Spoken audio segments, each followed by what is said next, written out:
Welcome to the Philadelphia Sports Table Podcast Show, the longest running weekly Philly sports podcast show in the world, over 13 and a half years strong. We got a great show coming your way this week. I'm Jeff Warren. I'm here with the King. If you're watching on YouTube, he is Eric Leonard, my friend. How you doing? Good to see you, man. I'm good, man. Yeah, like I said, I'm going to be the King until LeBron's Philly stay ends. And it'll probably end in 2 championships. So, yeah, I'm hoping. Yes. Yeah. Great. Now you jinxed it. Let's get some wood here. Knock on it. Jesus God. Well, we do have a great show this week, folks. We're going to get into some listener feedback. Last time Eric was on, we talked about the high cost of youth sports. We played the Jeff Passan clip that was making its way around Instagram, and we got some feedback from one of our longtime listeners. We're going to dive into that very briefly. Some Eagles talk as well. I was down at the public practice with my family. Want to dive into a specific storyline there and just what we're following during the rest of this Eagles training camp as well. We're bringing back our hate to see it, love to see it segment. Anything we hate to see happen in the world and everything we love to see happening in the world as well. And then we're going to end with some Phillies talk. And this week, what we're throwing down on the table, we've got our friend Eric Moratelli. He's going to be jumping on to assess where this pitching and batting situation is for this up and down Phillies team at this point. So, Eric, why don't we get into some listener feedback? And I think it'd be great if I actually had this prepared and actually was to bring it up here on my phone as we're sitting here recording. And I need to. Want me to read it? I need to bring this up right here. If you actually, you know what? I got it. Okay, all right. I got it here. It's from our good friend Simon Kawanishi over in Australia. Simon, my friend, it's really good that you sent this email to us, and looking forward to the Fantasy Football League this coming season. But Eric and I talked specifically about youth sports, the high cost of sports, how corporations and businesses are just making money hands over fist when it comes to what our kids are doing on the field, on the ice, on the court. And Simon said, my 2 kids are far too young to be into team sports, yet they are going to choose their desired sports when they are older. And for now, just swimming lessons and toddler sports programs. Having said that, if they did play sports that I played, a season of junior football is roughly $340 a season plus uniforms. Travel wouldn't be further than 30 minutes every weekend. Baseball, same prices. Travel is up to an hour due to less interest in the sport. That's pretty interesting. Plus, you'd need at least your own glove and your uniform. In both sports, from there, you can be selected into rep teams, etc., and then you would have even added cost to that. Take it easy, Simon. Simon, buddy, thanks again for the email here. It's amazing. Like, I think that's a lot of money, what Simon was talking about. and he's over in Australia. It's not just happening here in the United States, Eric. It's happening all over the world. I mean, the high cost of youth sports, it's running rampant. It absolutely is. Yeah, it even crosses continents, apparently. Yeah. Much love to you and your family, Simon. 2 little ones. I'm sure sleep is at a minimum right now. Yes. But once they get up and running and going, you're going to be paying through the teeth probably for youth sports, because the rec league community programs are slowly dying.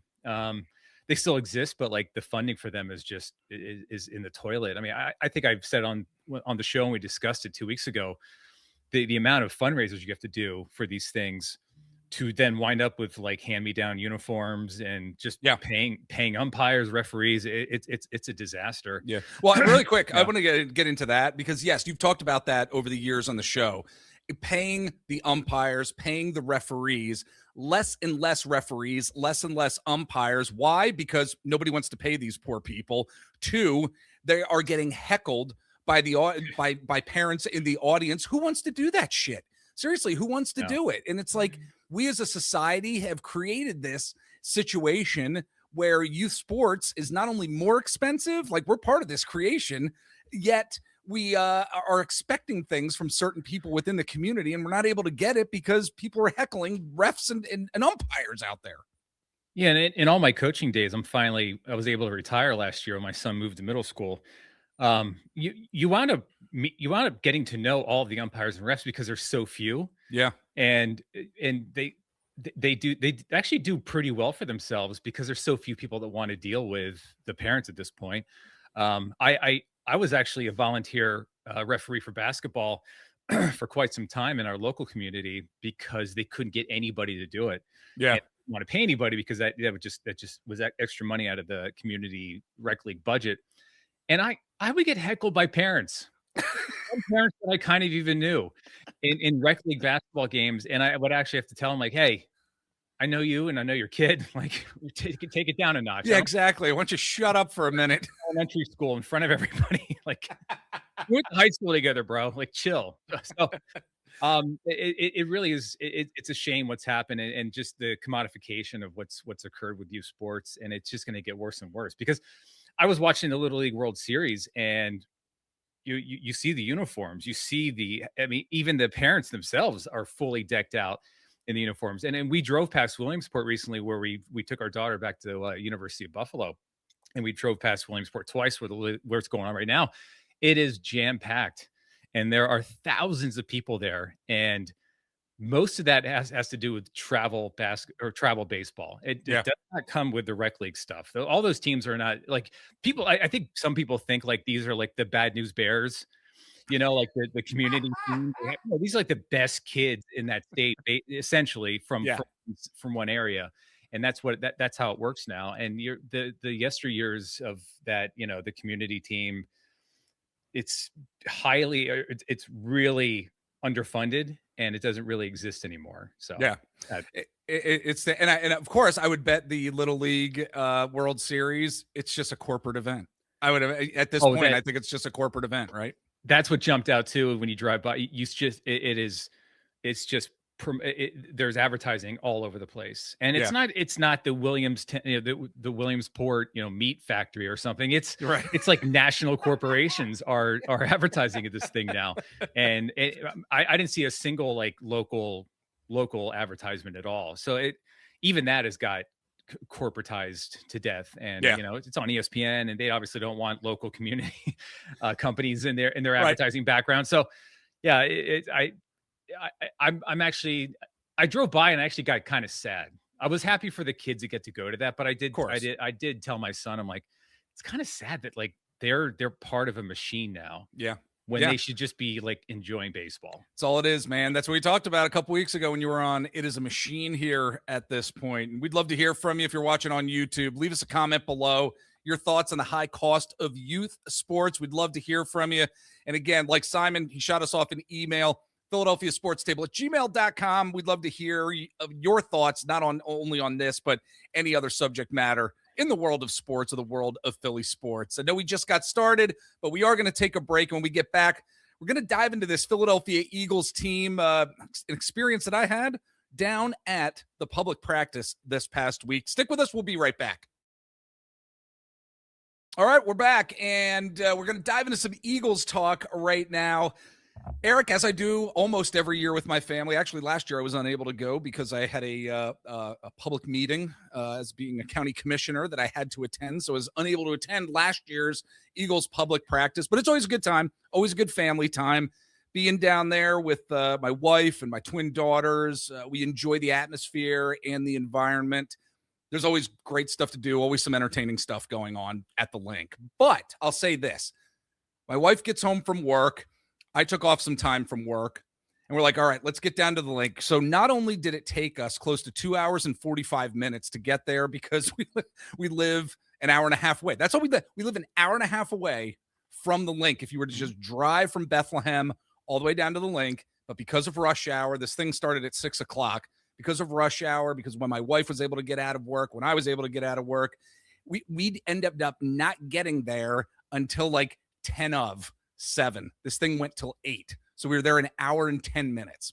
Not to mention the fact, and this is the point we wanted to bring up here, is we're like, all right, we got to get some dinner. We got to get something to eat. The food and the cost of the food was absolutely incredible. So my daughters, just like their dad, likes a cheesesteak, right? Every now and again, like a cheesesteak. My wife likes a good Philly pretzel every now and again. So we got 3 cheesesteaks, 1 hot pretzel, 2 sodas for the twins. I didn't get anything to drink at all. $130 after I left a $10 tip for the people behind the concession stand area. Dude, I was like, oh my God. I was like, I could have went out to a nice steak restaurant up here in my region and gotten a nice dinner. But holy cow, I'm like, when is it enough? And I love the Eagles ownership in terms of Jeff Lurie, what he does with the Eagles Autism Foundation and all the proceeds from the Eagles public practice, all those ticket sales go towards the Eagles Autism Foundation. He's amazing. He's actually an owner in the NFL that gives a shit about winning. He's like one of the few that actually care about it.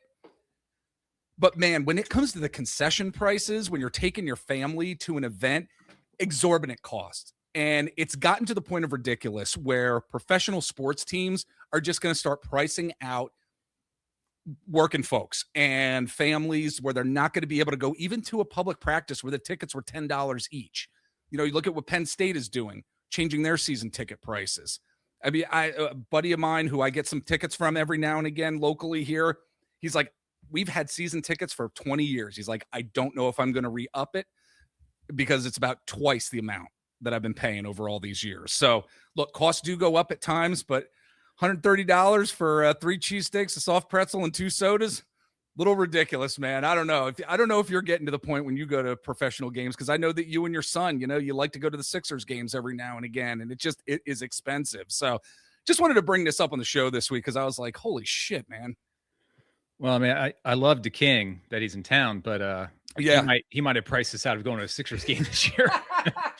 we will see. I've seen the prices double for the most part. My goodness. Yeah. Can I ask the cheesesteak? Is there a Campos at the link? Yeah, I don't think Campos is there anymore. Okay. This was it was something cheesesteak company. Honestly, it was probably the best cheesesteak that I've actually had, either at the Link or Citizens Bank Park or even Xfinity Mobile Arena. It was probably the best one that I've had in years. That it's like a pre-made thing that you just like pick up and stuff. It was actually pretty good. But okay. No, I lived like a block from Campos back in my old city days, and that was my favorite cheesesteak. And I know I think they're still down at Citizens Bank Park. I say that because that might be worth it for a phenomenal cheesesteak. But to hear you say that you had a phenomenal cheesesteak, yes, and that it still costs $130, and you didn't even have a beer. You know, no. Like I haven't said something. I quit drinking last year. And I go out to restaurants now and the bill is exceptionally less typically because, I like to have a few. Mm-hmm. But this calendar year, I've noticed that like even not having alcohol on the bill, still prices are going up. Yep. And like, if you took your whole family, I know the ticket prices, the ticket cost goes to a great cause.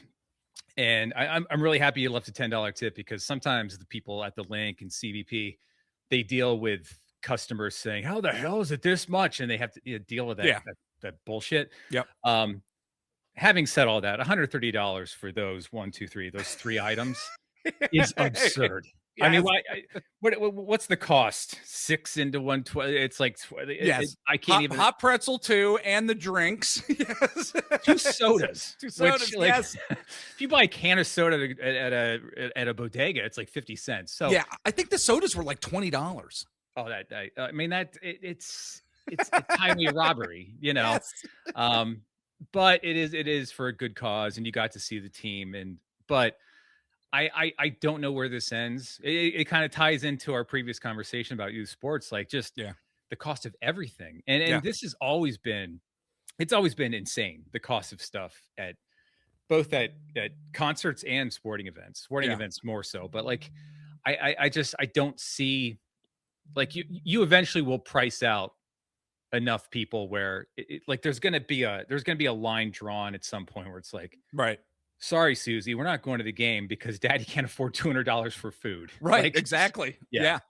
I think we're already starting to see that too. You kind of see what's been going on with the Eagles, the season tickets, the cost there. Citizens Bank Park, as the Phillies have been a very relevant team over these years. Now, like you were just talking about with LeBron coming to town, Jaylen Brown coming to town here, and he after him being acquired, ticket sales through the roof there. Like, it's not going to stop.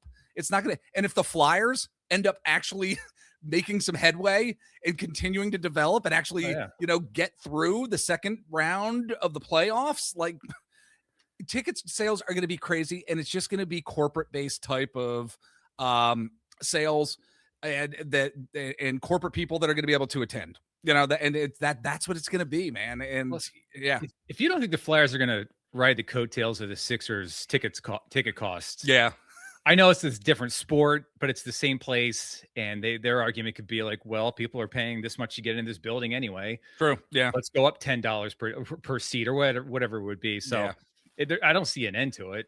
Yeah. Until the country just completely collapses economically. Yeah. And, like the Roman Empire. So. Yeah. Well, things aren't great right now. Exactly. Things are not great. So, all right. So I'd love to know folks' thoughts out there. If you were at the public practice or just at any sporting event, what you had actually paid for, food, concessions, or whatever. Love to hear from you. But let's get into Eagles camp. The end of this preseason is just around the corner here, Eric, and we wanted to get into what storylines we're following closely here. And I could say for me, I'm really following what Makai Lemon's journey is going to be as a rookie, the first-round pick. He missed half of the spring. He's missed both preseason games, been limited in practice. I think he's only been at 10 or 11 training camp practices, being able to participate because of that hamstring injury that he's had. So we've had limited time getting to see Makai Lemon in practice. It was great to see him at the public practice. In fact, there was an incredible play that Sean Mannion had Jalen Hurts run. Makai Lemon just open, completely confused the defense, wide open, right in for a touchdown. It was absolutely beautiful. But Lemon did return to practice this past Monday for the very first time since August 3rd. And the offense, they had him immediately working with the first team. And guessing they're trying to get that Jalen Hurts, Makai Lemon chemistry going here. We know that we've got Devontae Smith, Dontavian Wicks, Hollywood Brown. Perhaps he's going to be in the fold.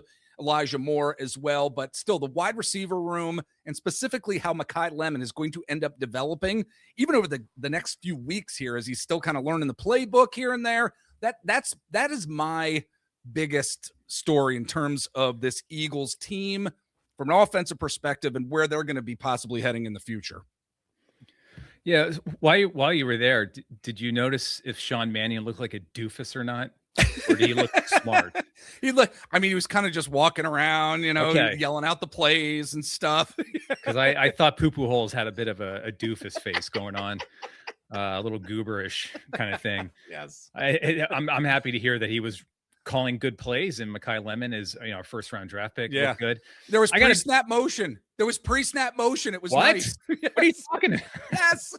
Were there passes over the middle? There were. Yes. Oh my gosh! Wow. Believe it. Yes. What a concept. No, I have not been following a ton of insider stories from camp. Yeah. And we have not seen any of the starters yet, basically, in the first two preseason games. So right. I've always been a huge fan of freak shows. I love the freak shows on TV. The Learning Channel, TLC, is now basically the freak show channel. Yes. So I've been really enjoying the two freak shows right now in the Eagles, in Markel Bell and Uar Bernard. Yes. And I know Markel Bell was a third-round draft pick, but he is incredible to watch live. Yeah. Well, on television, he's 6'9", 360 pounds, and he moves really well. And it does get to a point where you imagine him and Mailata on either side of at the tackle spots, and you're like, this is like the Road Warriors in wrestling. I've never seen two guys this large, and it's been really interesting watching a guy that tall be able to. I mean, he's been pancaking dudes in preseason. Yeah. I've been really enjoying watching Brian Baldinger's posts on Instagram where he highlights Markel Bell quite a bit. And I know Uar has not been, he's played here and there. He's gotten into the games, but just his development so far, I'm not saying he's going to be Jordan Mailata. He's going to be this like 7th round phenom who's going to turn into a superstar, but like you see development already. Like he's already kind of doing the arm bar, the Reggie White move. Yeah. And he's so goddamn strong and low to the ground that, against the Patriots, I think twice he was able to just push the tackle aside and make a tackle. And that that to me is like, I already know, like, you have your backups. I already know what the starting lineup is. So watching those guys and being the team that produced Jordan Mailata. Yeah. When the Eagles take a chance like that, I'm in. Like, let's give it a shot. And I'm always shocked, Jeff. I'm sure you are too. Like, why don't other teams, after the success of Jordan Mailata, he's might be the best tackle in football. Why aren't other teams trying this? And why is it still just the Eagles taking Umar Bernard in the 7th round? Yeah. When other teams like should be like, you know what? It worked for them. They got one of the best tackles in football. Why aren't they trying this stuff out? It's amazing. I love how you mentioned the Markel Bell storyline, because something that I don't think has gotten enough publicity, and I'm kind of surprised about it, and we really haven't talked about it too much on this show, is the fact that offensive line coach Jeff Stoutland, not there. No. Chris Cooper is the guy who took over. That's the guy who Sean Mannion wanted to bring in. It's like, okay, what the hell's going to happen with the development of the offensive line, the depth? You have guys like Markel Bell. There's other guys who were drafted, other guys who were brought in as well during the course of free agency. And you're like, my gosh, this is actually working here too. Like, maybe Stoutland is behind the scenes talking to the offense in general and talking to the line coach and maybe helping in some way. We know he's not completely like out of the picture, but I was concerned about that. And we are seeing, like you said, Markel Bell is developing already as a 3rd round pick and the perennial replacement for Lane Johnson. It's like really good to see thus far that it doesn't seem like the offensive line and the development has really missed a beat. No, and it's perfect that Lane Johnson is staying one more year, probably has one more good year in him. Yeah. And it's giving Bell a chance to like slowly develop, and maybe he will be ready next season to just take that role on. And because the worst thing that could happen, knock on wood again, this show, is that Lane goes down and Bell's forced into the lineup like week 5. Yeah. And that all that development goes out the window when he's just getting run over by Max Crosby. I haven't looked at the schedule, but like, and he just has a couple bad starts and maybe his confidence goes into the toilet. So I just like what I've seen so far. I remember some draft people saying like, I don't know if I would take a guy that tall. Yeah. I'm like, yeah, but he's 370 pounds or whatever. He's huge. Is. Like, exactly. And he's agile. Like he's not Greg Oden. He's not an oaf who can't move. So like, I mean, I've really enjoyed watching those two while I wait to actually see what the starting lineup looks like. Yeah, absolutely. All right. Well, folks, we're going to take a break. When we get back, bringing back this week our hate to see it, love to see it segment. And then we're going to get into some Phillies talk to end the show. We're going to be right back. We are back, and let's get into our hate to see it, love to see it segment. See, I like this. I actually heard from somebody recently who listens to the show, and they're like, you guys talk too much sports. Like, just like talk about other stuff. That's like, what I told you, Jeff, day one when I joined. I've been saying it for years. You've been saying it for years. So hate to see it, love to see it here. Let's start. We're going to start with the negative and end with the positives. You know, we decided we wanted to do that with this segment. We'll let you start first, buddy. Hate to see it. This week in the world, what have you just hated to see in the world here? Well, my hate to see it kind of ties into our first topic. Oh, okay. I hate to see ticket fees for tickets you purchase for a sporting event or even a show or concert, whatever you go to. Yep. So like I said earlier, we took my daughter up to Buffalo, University of Buffalo, and Penn State is playing. My alma mater is playing her school this year at State College, which is just so weird. Because it's such a small football school. I think, Khalil Mack is like the one guy that really turned out in the NFL. It's pretty much it. Yep. Anyway, she got tickets. She's taking a bus down with a bunch of her friends to go to the game. My wife works for a company that, she can get discounted tickets, Penn State tickets. Yeah. And they're not the best section, but so we bought them.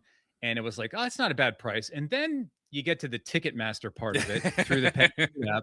Yep.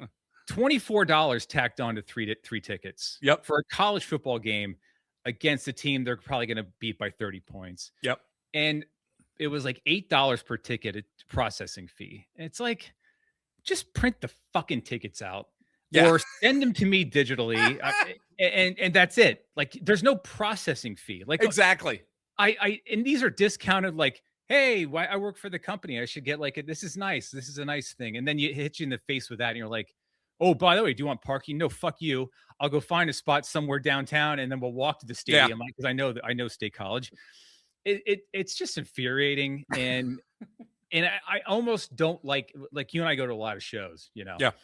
and I almost don't, if Ticketmaster is is selling the tickets for a show, I'm almost like, okay, if I have this show or this one that's $15 and it's a small club that's in Harrisburg, Yeah. it's not going to charge me. It's going to charge me $2 for processing fees. Yeah. I'm going to go see the smaller band. Yeah. I'm sorry, because I don't want Ticketmaster shoving it up my ass. Yeah, exactly. Look, the Penn State stuff you're talking about with the tickets and even the parking passes too, because we go to at least one Penn State game a year. My family and I are going to the opening game against Marshall. Get the tickets from a friend, like I mentioned earlier in the show, and he tells me, he's like, I accidentally sold the parking pass. He's like, I'm sorry, it's the first time they're going digital this year. I put them up online, accidentally sold it. You're gonna have to get your own parking pass. I'm like, okay, that's fine. So there's a certain section that we are usually in where we do our tailgating, lot 32, which is kind of close to the stadium. And I see it the one day and it's like $85 for the parking pass. Yeah. And I'm like, holy shit. And then of course, my ADHD brain is like going through life and work and everything. Forget to get the parking pass that day. Next day, I go back, look at the same thing, and it's $106. And I'm like, holy shit, I got to get this right now because it's going to be $200 before I know it. $106 for the to parking go see pass. Marshall. Yes, to be able to park. And yes, we are tailgating. It's a fun time and stuff, but just to park my vehicle. That's it. Yeah. We're using the opportunity to show Vinny the campus. Yeah. That's what we're telling ourselves. Yes. It's more so we don't have to pay $50 to park our Subaru. Yeah. And not tailgate just to go to the fucking game. I know I'm swearing like crazy, but like when I saw the discounted tickets processing fee, I'm like, just go fuck yourselves. Exactly. I can't stand it. Yeah. I know. Look, my hate to see it is also sports-ish related too with youth sports and what we were talking about earlier. My daughter, she has gotten really good at cheerleading since she's been in middle school. She's the one that was a black belt in karate. She's decided to hang up her black belt this past year and really focus on cheerleading.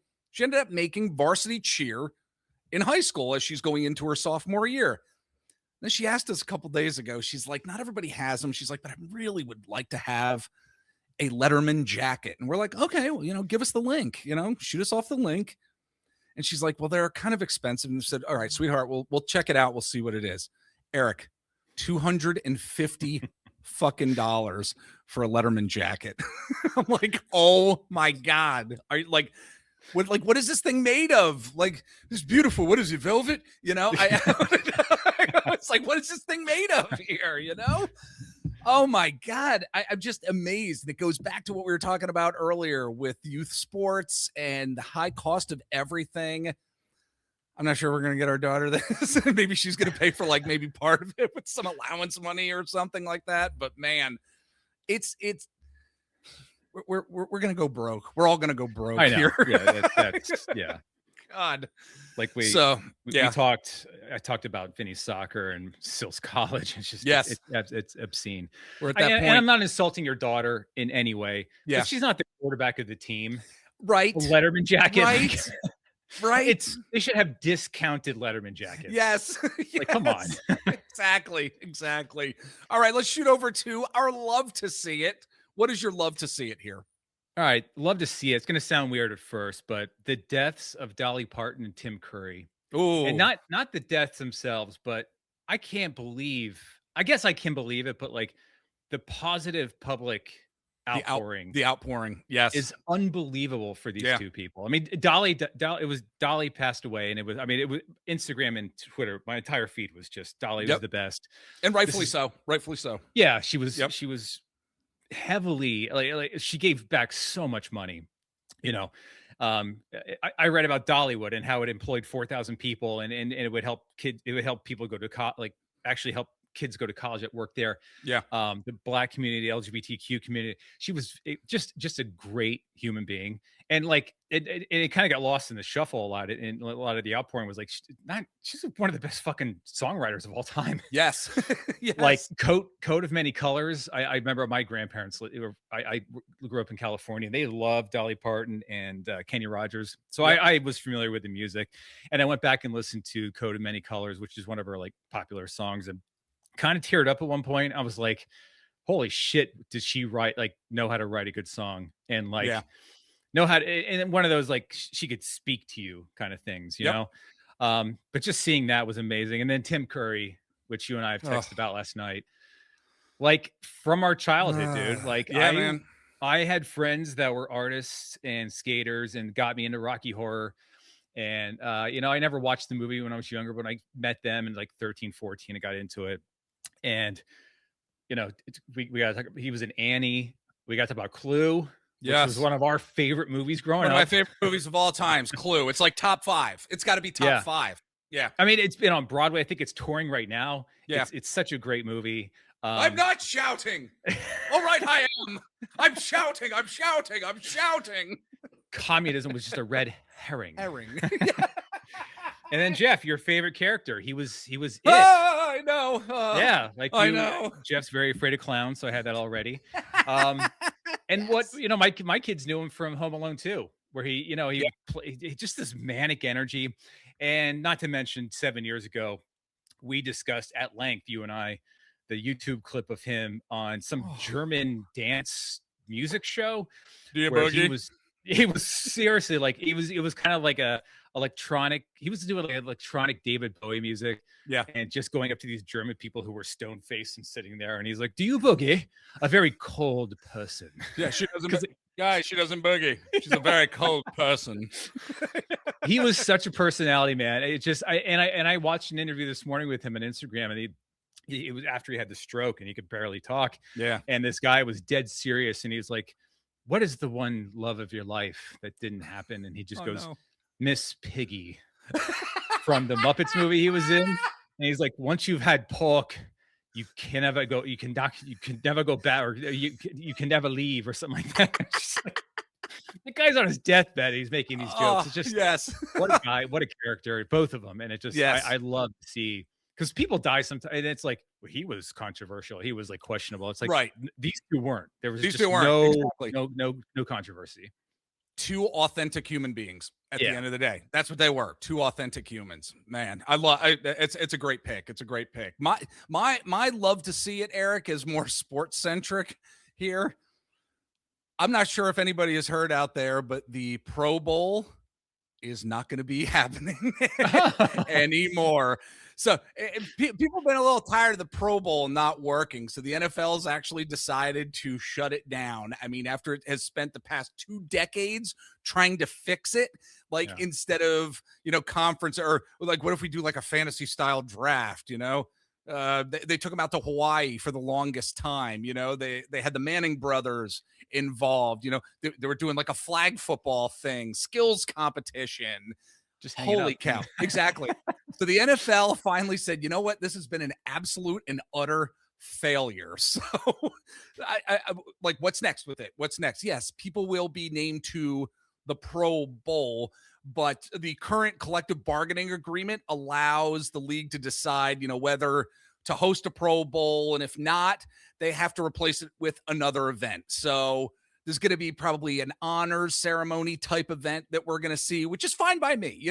They could make it cool, but we're not going to have to go through watching ridiculousness on our screen. Oh, skills competition, where these guys could potentially like get hurt. And remember the old game also when they would actually play, and you had a guy like Sean Taylor kicking the shit out of the punter, not the safest thing. It was funny. It was cool, but the Pro Bowl hasn't worked for 2 decades. Finally getting rid of it. I love to see it, man. I love to see it as I hit my desk.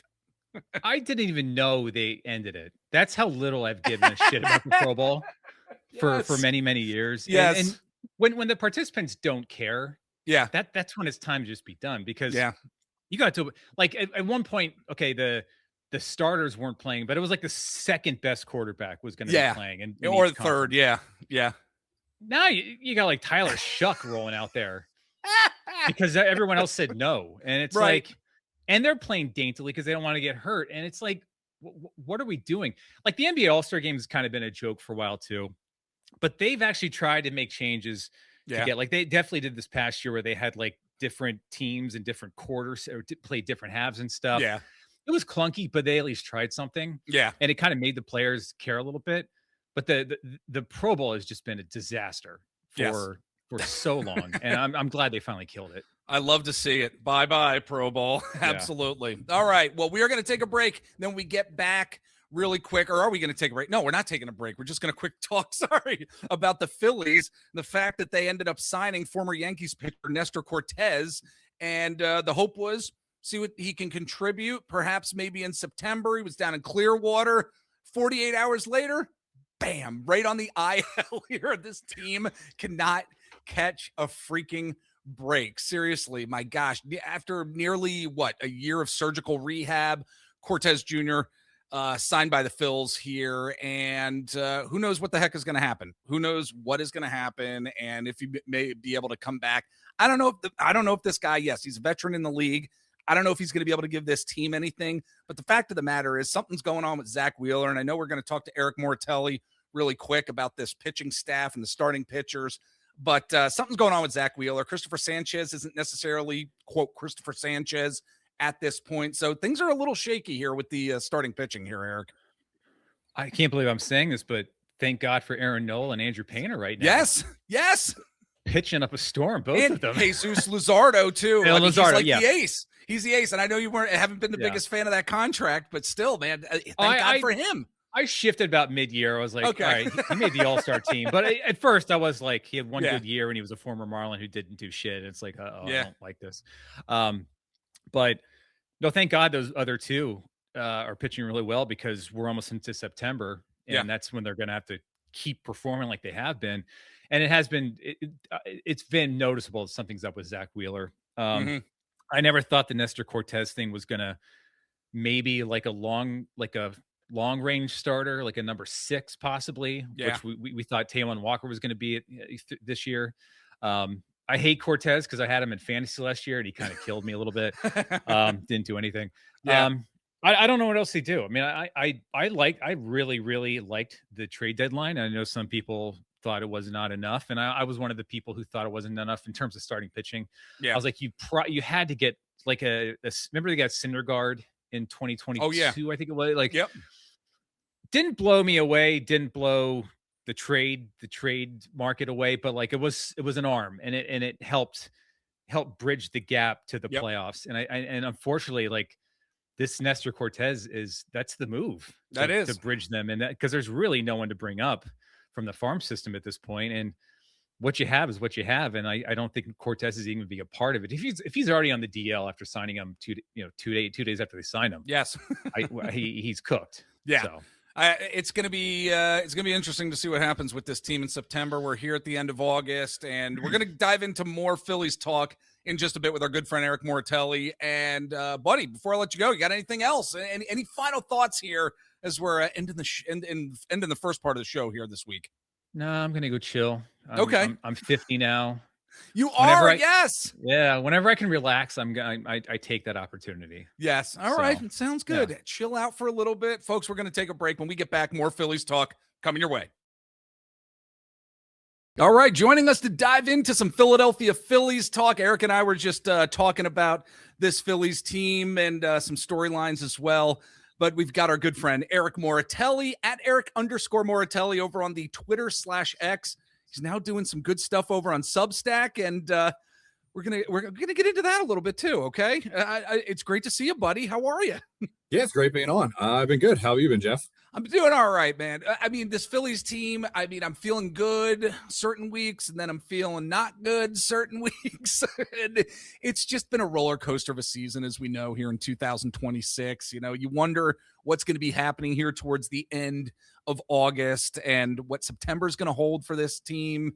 Can they make the postseason? It looks like they possibly can now in terms of the wild card. But before we get into Phillies, talk about your Substack, man. Seriously, I want to get that information out there to folks in case they want to subscribe to you and see what you're doing over there. Yeah, so I've been playing around with it a little bit. It's a little slow moving. I thought I'd have more time with naps with the new baby and everything, right. but it seems like every time I sit down and start doing some research on something, the nap ends. And so I finally got my first article out on there. I plan on doing some more now that I kind of know what I'm doing on it and everything. I love writing about the Phillies, love talking about baseball, and with it, there's a lot of freedom, right? It's not necessarily, it doesn't have to necessarily be formatted in a particular way. So I just like I like doing on here, I like doing it through written words too. Absolutely. So as we start winding down the season here, I'm going to try to get some more work up there and keep writing. Good deal. People search on Substack, just Eric Moratelli. Yeah, actually, I have it up right here. Hold on. It's funny. Okay. I feel like I'm so unprepared for what all my at E Moratelli. Just there E you Moratelli. go. E Moratelli. There we go, folks. Subscribe. Seriously, you're going to get some good content for sure. Absolutely. Well, let's get into this Phillies team here, Eric, and let's start off with some pitching talk here because I want to get an Aaron Nola right off the bat here. I mean, the question is, I guess, has he really turned things around here? Because at this point, I believe he's got a 2.51 ERA in his last 5 starts. His curveball certainly isn't what it used to be, but he's been utilizing his changeups more, which is kind of bizarre that it's working because that's not necessarily been his strong point. Seems like he's figuring things out. My fear is that opposing batters are going to start figuring out the changes that he has been going through. How do you assess what's happening here with Aaron Nola and his recent turnaround here? I think given the state of some of the other, and I know we'll touch on this too, I'm sure. Given the state of some of the other pitchers in the rotation, Nola stepping up to what he's been doing this month, it really is necessary. I mean, seeing that he has been able to adapt after a really rough year in 2025 and a pretty rough start to the 2026 season. Just seeing what he's done, like you mentioned, he has like a 2.51 ERA in his last 5 starts. In the month of August, he has a 2.79 ERA. I mean, you really can't, like, if you would have told me that back in May, I would have said you're full of it, right? Right. But I mean, I don't expect this to necessarily continue, but if he can sit around like, that 3 to 3.5 ERA going down the stretch run here, that's going to be absolutely massive for this Phillies rotation. So, I mean, I think he's just learned, I think that he has to pitch a different way. Right. And he's still going to give up the home runs. It's going to be something that happens every single time. It's not even just a bit. It's just how he pitches. But the thing is like he's limiting walks. He's not giving up free passes to get guys on base. So when he is giving up those home runs, they're solo shots or 2-run shots. And then after that, he settles in. It's like he has kind of that 1 inning or so. He's got to get it out of him. Got to get it out of him. you know it's coming. So you just hope that when you see it, it's like, okay, hopefully that's it. And he settles in. And he really has. I mean, I think it's been 28 or 29 innings through the month of August. He's got like 37 strikeouts or something. I mean, he's generating whiffs again. And he doesn't throw the ball hard. I think his fastball usually sits anywhere between 92. It's every now and then he can pump it up to like 95 if he really reaches back and throws one. But utilizing the off-speed stuff, throwing using the curveball when he can. But I think that's been such a big piece of his repertoire that now mixing in a changeup, which he hadn't really used a lot, exactly, is something to kind of keep hitters off balance. And I think he's learned how to do that. So I mean, I think everyone has to be really impressed with what Nola's been able to do. At this point, I think everyone has to realize that he's at best going to be, in the rotation that the Phillies have established right now, he's probably your number 4 pitcher. And if you're getting this type of production out of your number 4 pitcher for any stretch of time over the course of the season, it makes it a lot easier to swallow those blow up outings that are going to happen every now and then. But I mean, it's really been between him and Andrew Painter kind of stepping up in the last couple of weeks here. It's really been a savior for this Phillies rotation. It has, for sure. And look, we got to also talk about another gentleman as we're sticking with pitching here, and that is Zach Wheeler. My gosh, struggling like we have never seen him struggle before. He had his worst outing of the year this past Monday against the Mariners, Eric. I mean, allowing 8 runs on 9 hits, 5 walks, 4 strikeouts. He allowed 4 home runs, for the love of God here. I mean, he's got an 8.51 ERA in his last 6 starts. So if the Phillies actually make any sort of postseason run, if they want to do that, if they even get there, they are going to need to have old Zach Wheeler back in some way, shape, or form. Somehow he needs to talk to the baseball gods as he is going to sleep at night to say, please give me back what I had before. I don't know what it's going to take at this point here. What are your thoughts on what has happened with Zach Wheeler over this past, half a dozen starts here? Yeah, that's really the concerning thing for me. And as I was saying, Nola and Painter stepping up has kind of helped, push forward with the whole Zach Wheeler situation. We have not seen Zach Wheeler pitch like this in a Phillies uniform ever. I mean, if he's had a bad outing, he gets pissed off in the next outing. He goes out and usually goes 7, gives up maybe 1 run and strikes out a bunch of guys. There's 2 numbers you mentioned in that last start, the walks and the home runs. He's not a guy, 5 walks for Zach Wheeler in a game. That's really uncharacteristic. It's it doesn't crazy. Happen. Yes. Right. It just doesn't. And 4 home runs. He doesn't really surrender the long ball too much either. So to me, again, this is all just, theorizing because nothing has really come out about this. And, Wheeler reminds me of Roy Halladay in a way, right? A workhorse, doesn't want to miss a start, keeps anything kind of under wraps, if there's anything going on.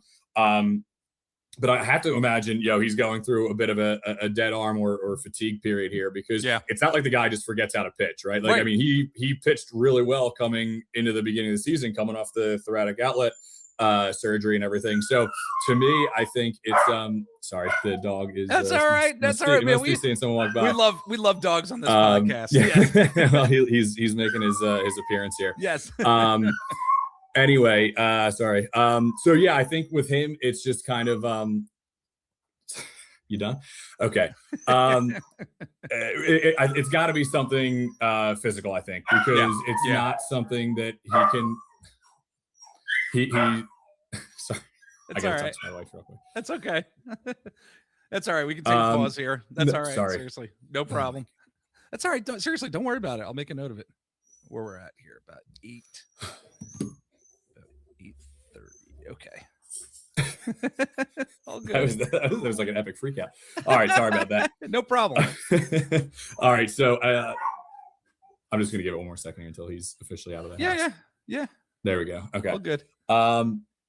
Dead arm or fatigue. Okay. So yeah, I think it's got to be something physical at this point because we've never seen him pitch like this. Yeah. The way he came off of surgery, I don't think it's anything lingering with that. I think it's probably just he's not old, but he's not young either. So he's thrown a lot of innings the last few years, and he goes deep in games. So I really think what would be best case scenario is skip a start or 2. The issue with that is Nestor Cortes, who I thought maybe they signed to maybe make that happen for him. Eric and I were talking about Nestor. Stretch. Yeah. And now he goes in the IL today. So it doesn't seem like that's really going to be a thing. Yeah. So I don't really know what their option is because, I mean, they have Alan Ronhell, I guess they could bring up if he's back. He was hurt, I know, though, too. So I don't even know if he's back to pitching. Yeah. But yeah, they're in a tough spot with some starting pitching depth right now, and so it's going to be something that they're going to have to figure out. But you hit the nail on the head.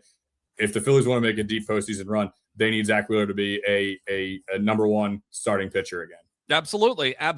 And look, before we go to break here, I mean, from an overall perspective here, Eric, what should be our overall level of confidence on a scale of 1 to 10? About these Phillies starting pitchers, about this starting rotation and how they're going to perform down the stretch. I mean, level of confidence, what do you give it? Again, scale of 1 to 10. I'm going to go around a 7, I guess.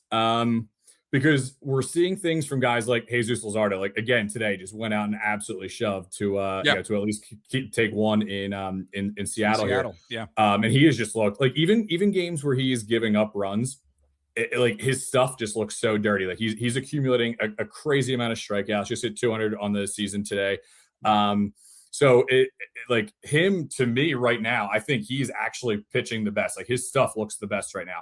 Sanchez, not quite as extreme as Wheeler, but he's having some outings where it's looking like he's not going into the 7th and 8th inning anymore. He might be going through a little bit shaky. Not as nerve-wracking as what we're seeing from Wheeler, I don't think. But I do think he would benefit from an extra day rest here and there too, just because he went through that streak earlier in the season where he was going 7, 8, a couple complete games too earlier on. So he's got a lot of innings on the arm. So I just think, I think for those top two guys, I think, the workload is catching up to them a little bit. But then you're getting some reinforcements, right? As we talked about with Nola and Andrew Painter, his last few starts have been really, really, really encouraging. Yeah. So I'm still confident that, we're going to get a version of Zach Wheeler, maybe not, a 2 ERA Zach Wheeler, but if we can get like a 2, high 2s, low 3s ERA Zach Wheeler back, that'll be fine. Sanchez hopefully can find his form. And if that does happen, then you're looking at a really scary rotation going into the playoffs with 5 guys and you could probably move one of them, probably Painter, into like a relief role or something like that. Yeah. But, it's relying on Wheeler and, Sanchez to an extent, kind of looking like what they looked like back in, say, June or early July. Yeah. Yeah. It's going to be interesting to see. I mean, it's all going to hinge on this starting rotation. It really is. At the end of the day, as this team is looking to get to the postseason and how they're going to perform in the postseason, it's all about this starting rotation in so many ways. So that being said, we are going to take a break, folks. Again, Eric Moratelli at Eric_Moratelli on the Twitter/X, and head on over to Substack, search him out at eMoratelli.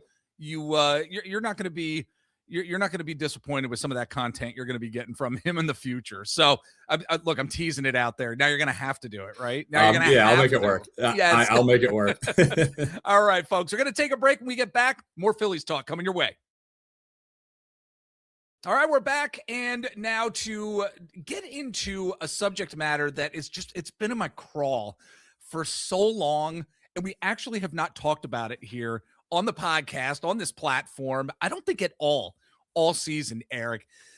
Wanted to get into the backup catcher position on this team here. And look, I know Rafael Marchand is getting ready to join the Phils as he has been sidelined since July with his injury. But I got to say right now, dude, I am so over Garrett Stubbs. I know he's a great locker room guy and stuff, but I am so over him at this point. I'm amazed he's even in this organization, even in professional baseball here at this point. I'm not trying to be unkind here. I'm really not.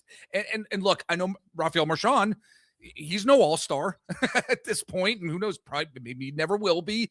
He was having a really rough season before that injury in July. But I'm just wondering what we should be making of the backup catcher position and its future here with the Philadelphia Phillies, because this is something that's just been in my crawl now for so long. What are your thoughts here, man? I think it's fair to be concerned about it, because it's been a situation that has, I think, kind of been not really something that the organization had to think about, because JT has been just a workhorse back there, right? Like, I mean, the guy catches more innings than anyone in baseball, but age is catching up to him, right? I mean, he is still a solid baseball player, but not the guy that they signed or traded for. What was it, in 2019, I guess it was, or something? Yeah. But so for a while, like, it was something like, all right, like, this guy's going to play once a week, like on Sundays, whatever. It doesn't really matter.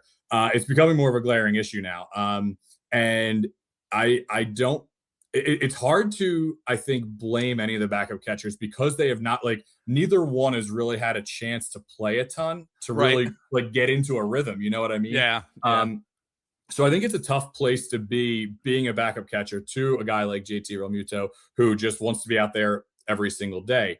That being said, there's going to come a time and a place where JT Realmuto is no longer the Phillies catcher. Yep. And the only thing that right now would, like, if we look to what he signed, a 3-year deal. It was longer than I wanted to be. I think it was like a 3-year deal he signed this offseason.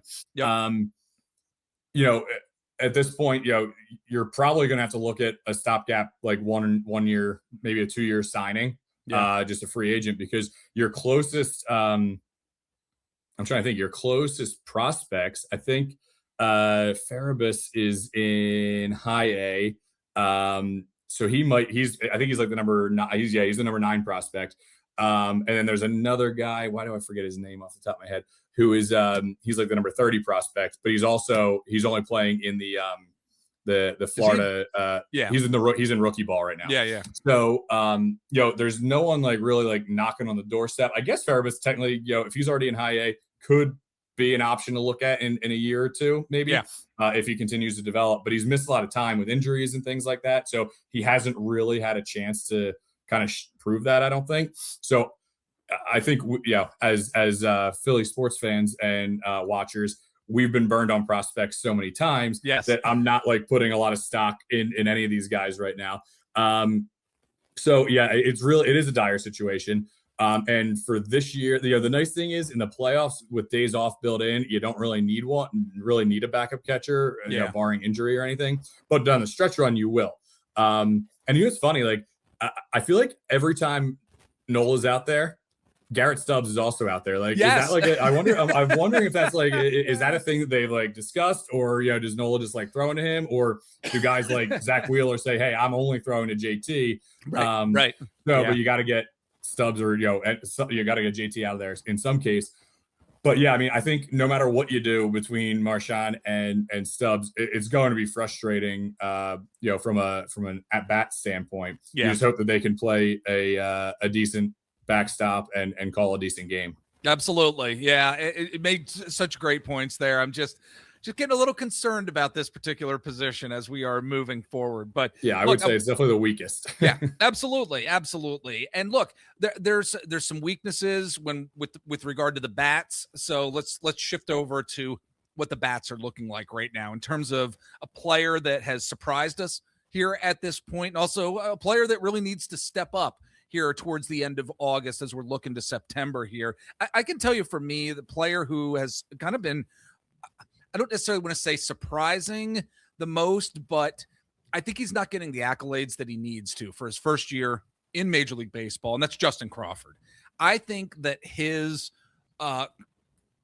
certain level of consistency that he has had is a player that is not getting necessarily their due, and he is a farm system product. And I just don't think he's getting talked about enough. And I would say that he's a player that has surprised me at this point. So which bat has surprised you the most here? I think Crawford is definitely a good answer. And I do think he's been flying under the radar, not getting a ton of credit. But to me, Alec Bohm. Because if you would have told me, just like with Nola, if you would have told me that in his last 26 games, he would be hitting 326 with an 823 OPS, I would have said there is no way Alec Bohm will ever have an OPS in any stretch over 800. Right.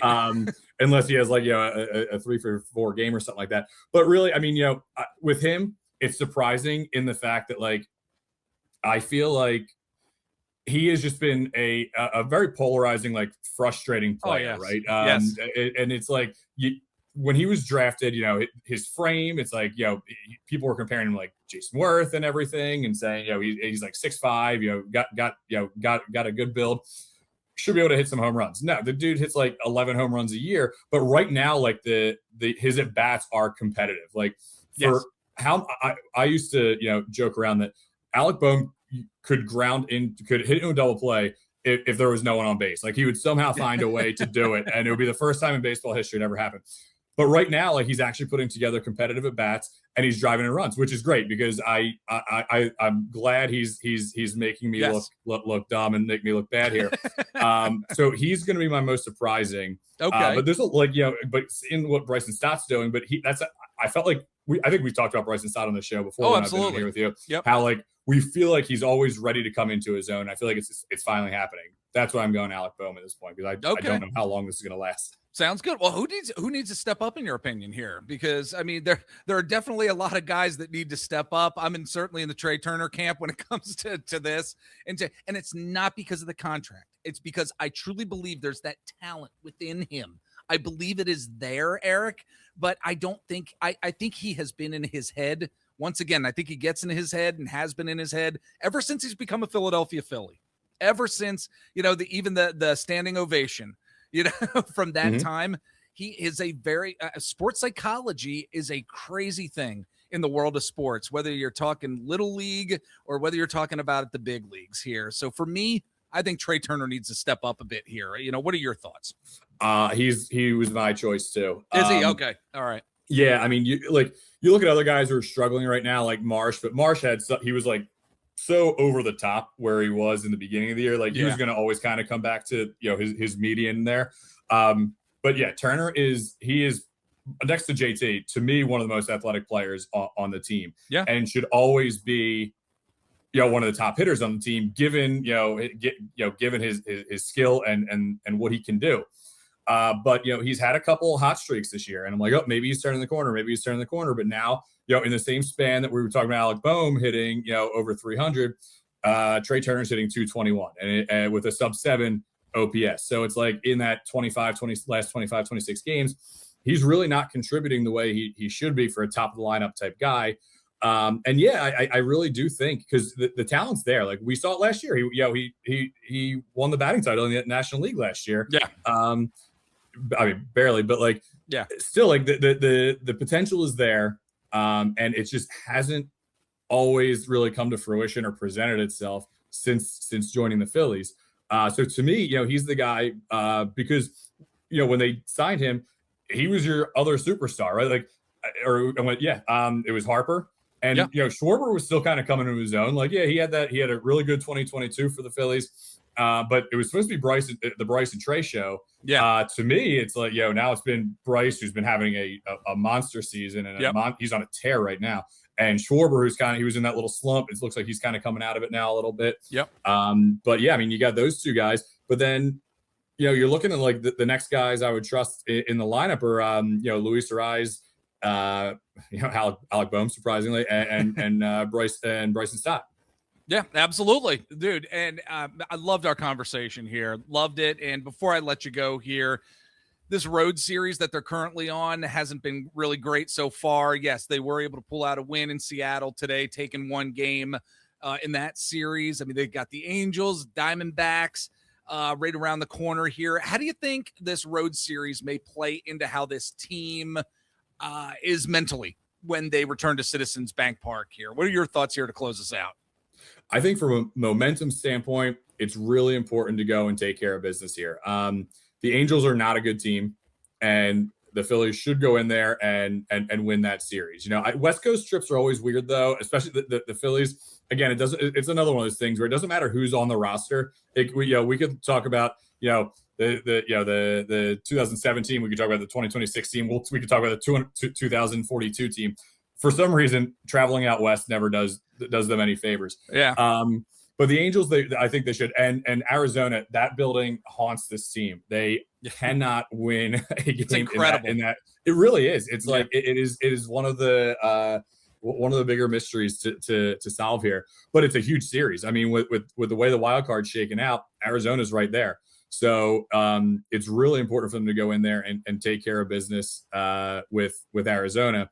And from a momentum standpoint, if they could do that, make up a little ground, that's going to be huge for when they come back home. Yeah. All right, my man. I appreciate you taking the time here. It's going to be interesting to see how this turns out for this Phillies team. The fan base is just chomping at the bit to know what's going to be happening here. We don't have a crystal ball, of course, but I always appreciate you taking the time, my friend. Really, it's always great talking to you. And folks, again, at Eric_Moratelli over on the Twitter/X. Head on over to Substack, search out at @Moratelli. You're going to find some good content in the future there from him as he's getting started on this new endeavor. Come back and join us down the road, my friend. Seriously, I would love to have you back on the show. Yeah, sure thing. Always love being on.